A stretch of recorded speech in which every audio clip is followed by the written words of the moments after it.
Shalom, selamat pagi Bapak Ibu Saudari yang dikasih Kristus. Berjumpa kembali dalam Morning Call GPIB 19 Agustus 2021 bersama saya Pendeta Irena Karniko Tanam. Baik saudari, mari kita menyiapkan bacaan kita pada saat ini. Bersama-sama membuka Alkitab kita yang terambil dalam Perjanjian Baru surat Roma pasal 8 ayat 12 hingga 13. Roma pasal 8 ayat 12 hingga 13. Jika kita sudah menemukannya, biarlah Alkitab kita tetap terbuka dan kembali kita meminta tuntunan daripada Roh Kudus. Kita menundukkan kepala, mengangkat hati kita padanya, kita bersatu di dalam doa. Mari kita berdoa. Syukur kepadamu ya Bapa di sorga, untuk anugerah nafas kehidupan yang boleh kami nikmati di pagi hari ini. Dan dengan penuh sukacita kami berseru dan bersyukur untuk segala penyertaan Tuhan sehingga saat ini di rumah kami masing-masing melalui kanal YouTube kami boleh menyaksikan kembali Morning Call GPIB. Untuk kami akan merenungkan kebenaran firman-Mu. Untuk itu kami memohon Tuhan berikan hikmat-Mu agar kami dapat mengerti akan kebenaran firman-Mu yang kami renungkan pada saat ini. Dan dengan tuntunan Roh Kudus kami senantiasa dikuatkan serta dimampukan untuk mewujud nyatakan kebenaran firman-Mu dalam kehidupan kami hari lepas hari. Begitu ya Bapa, berfirmanlah kepada kami semua, lawatlah bibir mulut hamba-Mu ini, tenangkanlah suara hati pikiran kami, karena kami semua siap untuk merenungkan firman-Mu. Demi Kristus, firman yang hidup, kami telah berdoa kepada Bapa di sorga. Amin. Saudara-saudari yang dikasihi Kristus, mari kita membaca bacaan kita pada saat ini. Surat Roma pasal 8 ayat 12 hingga 13 yang menyatakan, jadi saudara-saudara, kita adalah orang berhutang, tetapi bukan kepada daging, supaya hidup menurut daging. Sebab jika kamu hidup menurut daging, kamu akan mati. Tetapi jika oleh roh kamu mematikan perbuatan tubuhmu, kamu akan hidup. Demikianlah firman Tuhan. Yang berbahagia adalah kita yang senantiasa merenungkan dan melakukannya hari lepas hari. Amin. Shalom, selamat pagi Bapak Ibu saudari yang berada di rumah masing-masing. Ya, firman Tuhan kita saat ini berkaitan tentang hutang. Berhutang ya. Berbicara tentang hutang itulah hal yang tidak nyaman. Menjadi hal yang tidak nyaman ketika hutang itu tidak dilunasi. Begitu ya. Orang berhutang itu biasanya karena faktor ada hal atau tuntutan yang harus dilakukan, tapi karena adanya kekurangan maka ia berhutang, sehingga ketika hal atau tuntutan tersebut sudah ia selesaikan, persoalan satu selesai, tapi persoalan pelunasan akan hutang belum selesai. Jika belum selesai maka itu akan menjadi sesuatu yang horor gitu ya. Kadang ada istilah ini, orang yang berhutang lebih galak daripada orang yang memberi pinjaman seperti itu. Itu slogan dalam dunia ketika kita berhutang dengan sesama manusia. Tapi hari ini yang disampaikan saat ini adalah kita adalah orang berhutang akan apa? Berhutang kepada Allah di dalam Yesus Kristus. Berhutang terhadap apa? Berhutang terhadap kasih karunia Yesus Kristus yang sudah mengalahkan dosa untuk menyelamatkan umat manusia, yaitu kita semua. Cuman persoalannya adalah bagaimana cara kita untuk melunasi akan hutang kita kepada Allah di dalam Yesus Kristus. Cara kita untuk melunasinya adalah dengan bagaimana kita mampu menghadirkan hidup kita dipimpin oleh roh guru besar ya Bapak Ibu Saudara-saudari. Itu berarti menekankan kepada Roh Kudus melalui Allah di dalam Yesus Kristus. Bagaimana kita hidup dipimpin oleh roh? yang mengarahkan kehidupan kita sehingga kita beroleh hidup. Kalau kita hidup tidak dipimpin oleh Roh, maka yang lahir dalam diri kita adalah kedagingan. Nah, saat ini firman Tuhan kalau kita menyimak kembali dalam pasal 8 ini, pasal yang sebelumnya berkaitan tentang perjuangan hukum Taurat dan dosa. Di situ kita bisa melihat perjuangan hukum Taurat, berarti ada berkaitan tentang masa lampau bangsa Israel ketika menerima hukum Taurat. Hukum Taurat yaitu hukum yang disampaikan oleh Allah. Ya, disampaikan oleh Allah kepada bangsa Israel melalui perantara Nabi Musa. Ya, benar. Melalui perantara Nabi Musa sebagai perjanjian tindakan penyelamatan dari Allah, sehingga bangsa Israel saat itu dituntut untuk menaatinya, yaitu hukum Taurat tersebut. Begitu. Hukum Taurat ini kalau kita lihat dalam 10 poin yang ada, 4 poin ini berkaitan antara kehidupan manusia dengan Tuhan. Lalu 6 poin selanjutnya berkaitan kehidupan manusia dengan sesama. Hukum Taurat ini ketika disampaikan itu mudah, tapi diwujud nyatakan itu prosesnya luar biasa. Dan ini juga nampak dalam kehidupan kekristenan kita saat ini selaku umat yang beriman kepada Allah di dalam Yesus Kristus. Kalau kita menyimak, hukum yang pertama berkata, jangan ada padamu Allah lain di hadapanku. Jangan membuat bagimu patung yang menyerupai apapun dan jangan sujud menyembah kepadanya. Jangan menyebut nama Tuhan Allahmu dengan sembarangan. Lalu kemudian, ingat dan kuduskanlah hari Sabat.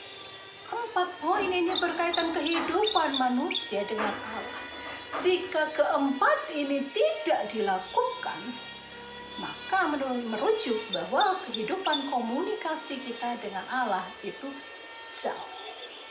Ya, kita bicara kita Kristen, beriman kepada Allah di dalam Yesus Kristus, tapi faktanya ada Allah lain yang kita hadirkan di balik daripada Allah di dalam Yesus Kristus.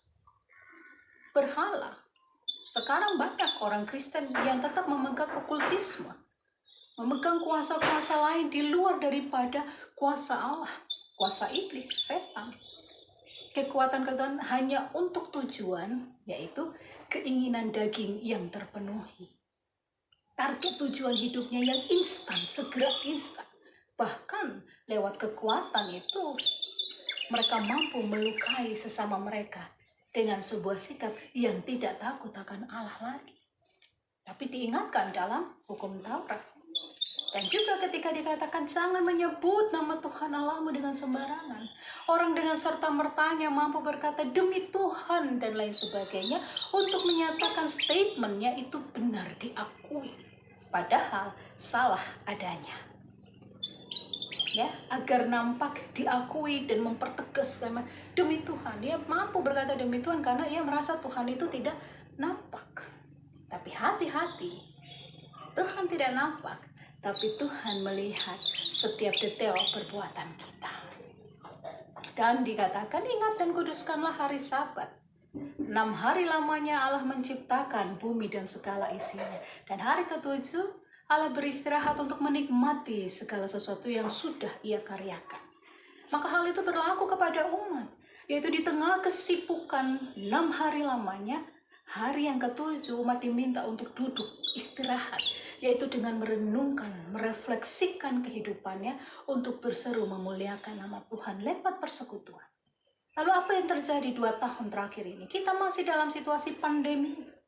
Bukan hanya Indonesia, tapi seluruh dunia. Bahkan situasi pandemi ini membuat kita umat yang beriman kepada Allah di dalam Yesus Kristus dibatasi ruang kita untuk beribadah ke gereja. Lalu kemudian banyak umat yang melakukan komplain atau protes. Kenapa kita tidak bisa beribadah? Kita merasa jauh daripada Tuhan. Seperti itu ya. Tapi lewat peristiwa pandemi ini, Allah mengingatkan bahwa Ia hadir di mana saja. Yang terpenting kita mau membuka pintu hati kita untuk hormat memuliakan namanya. Dan kita bersyukur terkhususnya bagi GPIB, karena melalui fungsionaris Majelis Sinode GPIB bersama departemen-departemen yang ada, jemaat-jemaat yang ada lainnya yang mampu melakukan program live streaming.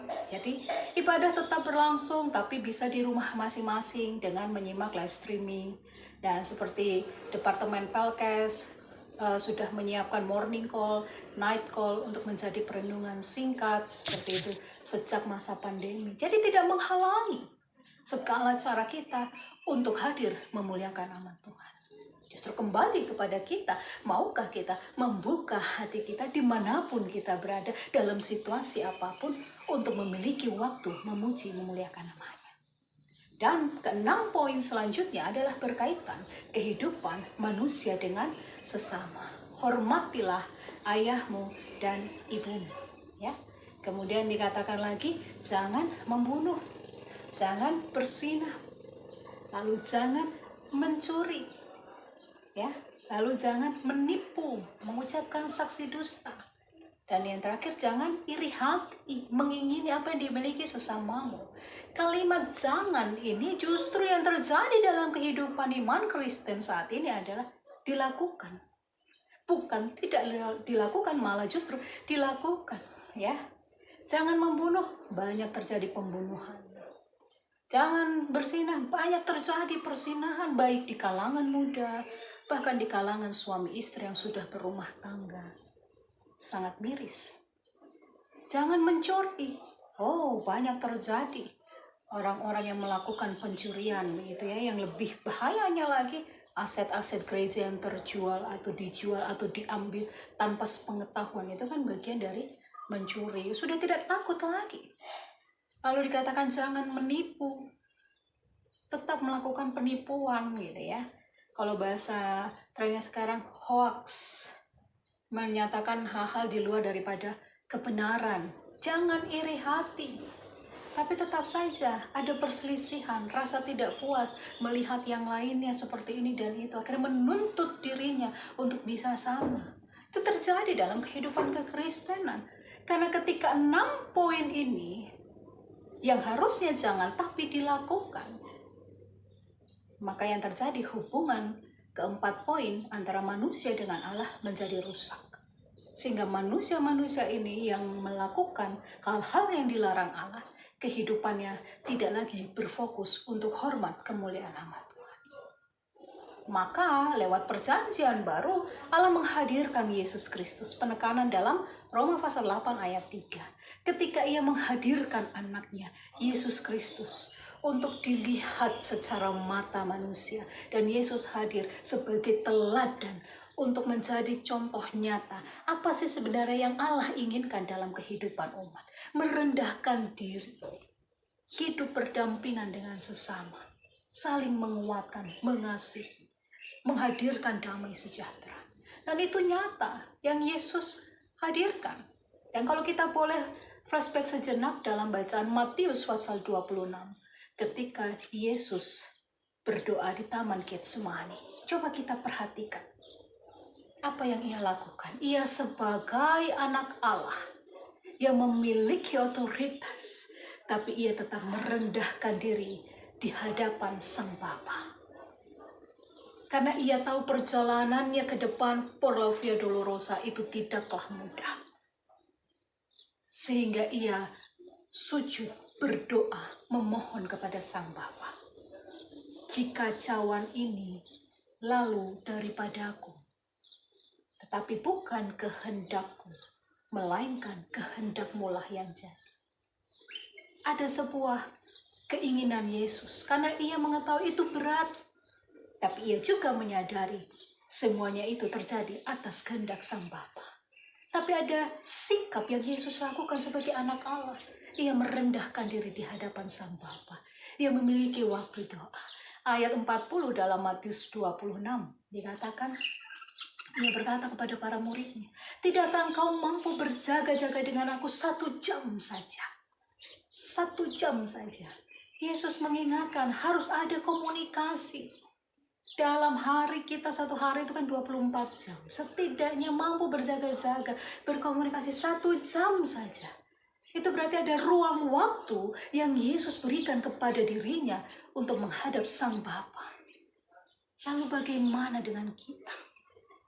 Ruang waktu di tengah kesibukan kita dalam satu hari 24 jam. Apa yang kita isi? Adakah 1 jam kita isikan khusus untuk memuji, memuliakan nama Allah? Dan pada ayat ke-41 dalam Matius 26 berkata, berjaga-jagalah dan berdoalah, karena roh penurut tapi daging lemah. Yesus mengingatkan agar kita waspada, berjaga-jaga, dan kuat di dalam doa. Itu juga berkaitan dengan bacaan kita saat ini.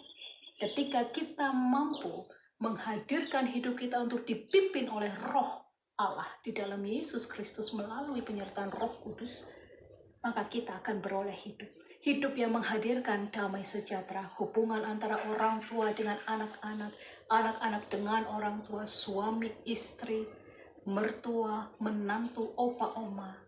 Dalam rumah kita menghadirkan damai sejahteranya. Tapi jika kita melakukan hal-hal yang tidak diindahkannya, maka yang terjadi adalah kehidupan kita tidak lepas dari keporak-porandaan. Yang ada hanya kedagingan, hawa nafsu, keinginan daging. Kita melunturkan kuasa salib Kristus yang telah mengalahkan dosa. Karena apa? Karena kita berkompromi dengan dosa itu. Kita bekerja sama dengan dosa itu. Maka firman Tuhan mengingatkan, jika kita ingin hidup, maka baiklah hidup kita dituntun oleh roh huruf besar, berarti menekankan kepada roh Allah di dalam Yesus Kristus melalui Roh Kudus. Maka mari jemaat yang dikasihi Kristus, di hari ini kita akan menapaki sepanjang hari ini apapun persoalan yang kita hadapi, masing-masing rumah tangga kita melewati segala pergumulan. Ingatlah, jika kita berdoa meminta Tuhan pulihkan, maka harus ada sikap yang harus kita lakukan, yaitu tidak lagi melakukan hal-hal yang tidak berkenan di hadapan Tuhan. Tetaplah setia untuk mengarahkan kehidupan kita hanya untuk hormat kemuliaan nama Tuhan. Maka lihatlah, ketika masih ada nafas kehidupan, pada saat itulah Allah masih mengizinkan kita untuk kembali berbalik kepadanya, untuk memuliakan namanya, sehingga hidup kita sampai anak cucu kita akan senantiasa diberkatinya. Tetap semangat dalam melangkah bahkan di tengah situasi pandemi ini. Tuhan Yesus memberkati. Saudara-saudari yang dikasihi Kristus, kita akan menutup renungan kita pada saat ini. Untuk itu, marilah kembali lagi kita menundukkan kepala, mengangkat hati kita kepada Allah. Kita bersatu di dalam doa. Terima kasih ya Bapa di sorga untuk firman-Mu yang kami renungkan pada saat ini. Kuatkanlah kami dengan tuntunan hikmat-Mu, kuasailah hati dan pikiran kami Tuhan, agar kami tidak menyia-nyiakan kehidupan yang masih Engkau anugerahkan, agar kami mampu membayar hutang kami kepadamu di dalam Yesus Kristus, yaitu dengan melakukan apa yang Kau inginkan dalam kehidupan kami. Bukan melakukan hal-hal yang tidak berkenan di hadapan-Mu. Kuatkanlah kami Tuhan di tengah pergumulan kehidupan kami masing-masing. Bahkan ketika kami mengaku dosa kami di hadapan, maka kami memohon pulihkanlah kehidupan kami. Ketika kami juga mewujud nyatakan, yaitu dengan berjalan sesuai akan kehendak-Mu, seturut akan kebenaran firman-Mu, melakukan hal-hal yang Engkau inginkan. Tugas tanggung jawab kami sebagai suami, istri, Tuhan kuatkan. Tugas tanggung jawab peran kami sebagai orang tua menjadi teladan iman, Tuhan kuatkan. Bahkan kami sebagai anak-anak untuk menghormati orang tua, melayani orang tua, Tuhan mampukan. Dan juga peran kami sebagai menantu, mertua, opa, oma, untuk kami saling melengkapi, saling menyayangi. Tuhan hadirkan. Sehingga kehidupan yang kami mulai dari kehidupan rumah tangga kami boleh memancarkan damai sejahtera-Mu dan menjadi berkat di tengah persekutuan kami dimanapun kami berada. Sehingga iman kami kepadamu di dalam Yesus Kristus tidak menjadi sia-sia. Hingga waktu-Mu tiba menjemput setiap kami dalam kemuliaan. Kami juga berdoa pada saat ini bagi kami maupun jemaat yang lainnya mengalami sakit di rumah sakit, atau yang terpapar daripada COVID-19 ini. Tuhan, mari kami memohon Tuhan yang jamah dari ujung kepala hingga ujung kaki. Tuhan yang memberkati setiap obat, makanan, minuman yang dikonsumsi, bahkan peralatan medis, tim medis yang menangani. Tuhan memberkati kesemuanya itu untuk menjadi sumber pemulihan dan kesembuhan bagi mereka.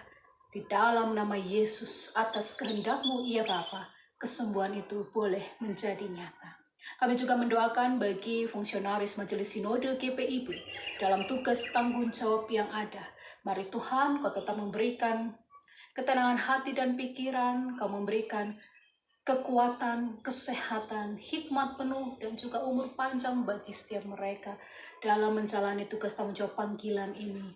Hanya untuk hormat kemuliaan nama-Mu, maka menjadi berkat bagi setiap jemaat GPIB dari kota hingga pelosok desa yang dilayani.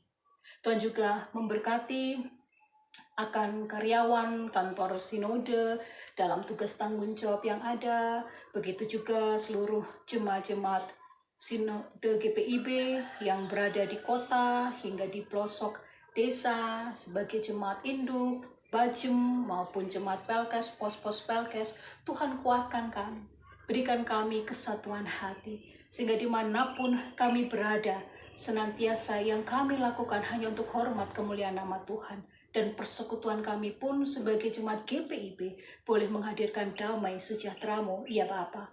Kami juga mendoakan terkhususnya bagi Departemen Pelkes GPIB yang tetap setia untuk memberikan pendampingan bagi kami melalui kanal YouTube, lewat morning call maupun night call. Tuhan memberkati tim yang ada dalam penyelenggaraan ini. Tuhan juga memberikan kesehatan, kekuatan, umur panjang, hikmat penuh, sehingga semua pelayanan jerih lelah yang ada diberkati oleh Tuhan untuk menjadi berkat bagi setiap jemaat yang kami layani. Terima kasih ya Bapa. Kami menyerahkan seluruh kondisi kehidupan bangsa dan negara kami di tengah situasi pandemi ini, bahkan dunia.